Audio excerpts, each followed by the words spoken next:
High future self, my self. আমি জানি না ফিউচারে তোমার সেরকম কোনো ভালো বন্ধু হয়েছে কি না, সেরকম বন্ধু যার সাথে তুমি বাইরে অনেক দূরে কোথাও ঘুরতে যেতে পারবে। আর সেরকম কোনো, আমি জানি না তুমি তোমার লাইফ পার্টনারও পেয়েছো কি না, বাট আজকে তোমার কলেজে লাস্ট ডে ছিল। হ্যাঁ, এটা লাস্ট ডে কনসিডার করা হয় না জানি, বাট আজকে লাস্ট এক্সাম। আর এক্সটার্নালে সব আলাদা আলাদা কলেজে পড়বে। একদিন হয়তো অ্যাডমিট কার্ড নিতে যাওয়া হবে, তারপরে এক্সটার্নালটা হবে, আর রেজাল্ট, তারপরে সব শেষ, মতলব কলেজ শেষ। আজকে আমি কলেজে এক্সামটা দিচ্ছিলাম, তো কে না না বারবার মনে হচ্ছে। ইভেন আমি জানি যে we are not perfect for each other, and ডিসিশনটা আমারই ছিল, যা থাকবো না।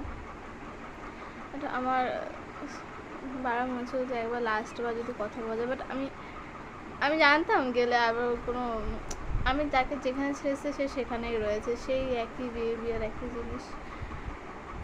বাট আমি জানি না কেন মুড এতটাই খারাপ হয়ে গেছে যে আমি কোনো গ্রুপ ফটোতেও যাইনি, কেউ ডেকেছে আমি যাইনি, খারাপভাবে করে দিয়েছি কারোর সাথে।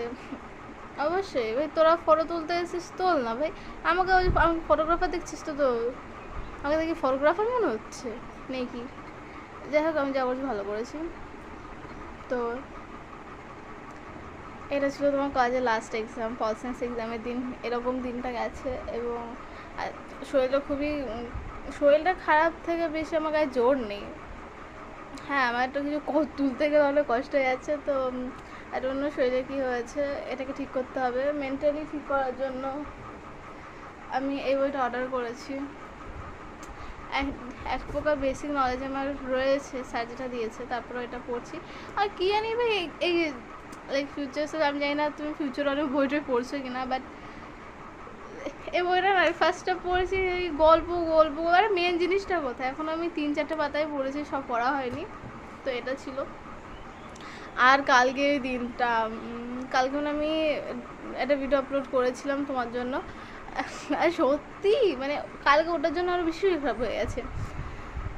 হ্যাঁ, এইসব কথাগুলো হয়তো আমি কোনো ভালো বন্ধুকে বলতাম, বাট হ্যাঁ, আমি কাউকে ফোন করলে বললে সে শোনার লোক আছে, বাট আমি চাই আমি নিজেকেই শোনাই, সেই জন্য আমি এগুলো করে রাখছি। তো যেটা আর কি বলার, একটা ভয় ভয় লাগছে, একটা বড় শেষ। এখন হয়তো আমি আর চাকরির দিকে যাব, অফিস চাকরি করতে পারি, নয়তো কোনো ছোটো মোটো কাজ করবো। ছোটো মোটো কাজের ইচ্ছা নেই, আমি যেটা শিখছি ওটার উপরে করার ইচ্ছা। চাকরির বাজে এখন খুবই খারাপ, আই ডোন্ট নো কী করবো, একটা টেনশনও হচ্ছে।